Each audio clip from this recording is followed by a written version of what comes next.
ଖାଇବା ଆଉ ଖୋଇବା ଗୋଟିଏ ଟଙ୍କାର ଦୁଇଟି ପାର୍ଶ୍ୱ। କାହାକୁ ଖାଇବାକୁ ଭଲ ଲାଗେ ତ କାହାକୁ ଖୋଇବାକୁ ଭଲ ଲାଗେ, କିନ୍ତୁ ମୋ କ୍ଷେତ୍ରରେ ଏ ଦୁଇଟି ଯାକ ଆପ୍ଲିକେବୁଲ୍। କାରଣ ମୋତେ ଖାଇବାକୁ ଯେତିକି ଭଲ ଲାଗେ, ଖୋଇବାକୁ ମଧ୍ୟ ତାଠୁ ଆହୁରି ଅଧିକ ଭଲ ଲାଗେ।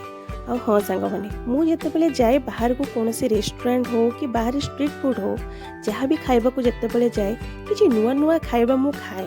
ଯେଉଁଟା ମୋତେ ନୂଆ ଲାଗେ ମୁଁ ସେଇଟା ମଗେଇକି ଖାଏ। କାରଣ ମୋତେ ଖାଇବାର ତ ଥାଏ, ତା ଛଡ଼ା ମୋତେ ଶିଖିବାର ଥାଏ।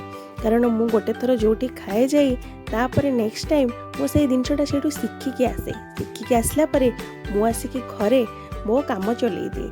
ସବୁ ଜିନିଷ ଯାହା ଦରକାର କିଣି ଆଣି ମୁଁ ରେଡ଼ି ହେଇଯାଏ ସେଇଟା ବନେଇବା ପାଇଁ। ଆଉ ବନେଇ ସାରିଲା ପରେ ଫାଷ୍ଟ ଖାଇବାକୁ ଦିଏ ମୋ ଛୁଆମାନଙ୍କୁ। ତ ମୋ ଛୁଆମାନେ ଯେତେବେଳେ ଖାଇକି କୁହନ୍ତି, ହଁ ମାମା ଏଇଟା ବହୁତ ବଢ଼ିଆ ଲାଗୁଛି, ଆଉ ଯେଉଁଠି ଆମେ ଖାଇଲେ ତାଠାରୁ ବି ଅଧିକ ଟେଷ୍ଟି ହେଇଛି, ସେତେବେଳେ ତ ମୋ ଖୁସି କହିଲେ ନ ସରେ। ମୋତେ ତ ବହୁତ ଖୁସି ଲାଗେ। ଆଉ ତା ପରଠୁ ମୁଁ ଯେତେବେଳେ ବି ସେମାନଙ୍କର ଇଚ୍ଛା ହୁଏ, ସେଇଭଳି ଖାଦ୍ୟ ସେମାନଙ୍କୁ ବନେଇକି ଦିଏ।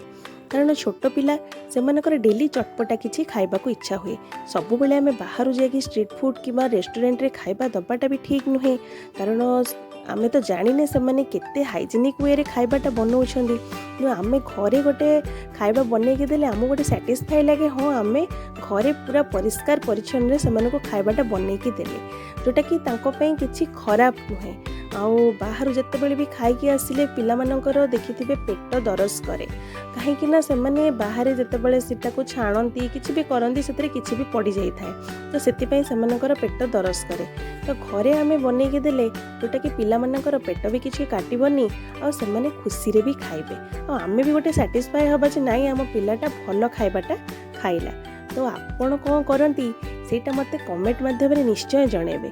ଆପଣ ଘରେ ବନେଇକି ପିଲାମାନଙ୍କୁ ଖୁଆନ୍ତି ନା ବାହାରେ ନେଇକି ରେଷ୍ଟୁରାଣ୍ଟରେ ସବୁବେଳେ ଖୁଆନ୍ତି? ଯଦି ଆପଣ ବାହାରେ ନେଇକି ସବୁବେଳେ ରେଷ୍ଟୁରାଣ୍ଟରେ ଖୁଆଉଥିବେ ତ ସେଇଟା କରନ୍ତୁନି। ଆପଣ ଯେଉଁ ଜିନିଷଟା ବାହାରେ ଖାଉଛନ୍ତି ସେଇଟା ଶିଖିବାକୁ ଚେଷ୍ଟା କରନ୍ତୁ। ଆଉ ଘରେ ଆପଣଙ୍କ ପିଲାମାନଙ୍କୁ ଦେଇ, ନିଜେ ବନେଇ ନିଜ ହାତରେ ଖାଇବାକୁ ଦେଇ ନିଜେ ବହୁତ ଖୁସି ହୁଅନ୍ତୁ। ଦେଖିବେ ଥରେ ନିଜ ହାତରେ ବନେଇ ନିଜ ପିଲାମାନଙ୍କୁ ଖୁଆନ୍ତୁ, ଦେଖିବେ ସେମାନଙ୍କର ଖୁସିର ମୁହଁଟା ଦେଖିଲେ ଯେତିକି ଆମକୁ ଖୁସି ଲାଗେ ସେଇଟା କହିଲେ ନ ସରେ। ଆପଣ ଯେବେ ବନେଇବେ, ଖୁଆଇବେ, ଖୁସିଟା ଦେଖିବେ, ସେତେବେଳେ ହିଁ ଜାଣିବେ। ଆଉ ଆଜିର ମୋର ଏଇ ରେସିପିଟି ଆପଣମାନଙ୍କୁ କେମିତି ଲାଗିଲା କମେଣ୍ଟ ମାଧ୍ୟମରେ ମୋତେ ନିଶ୍ଚୟ ଜଣାଇବେ।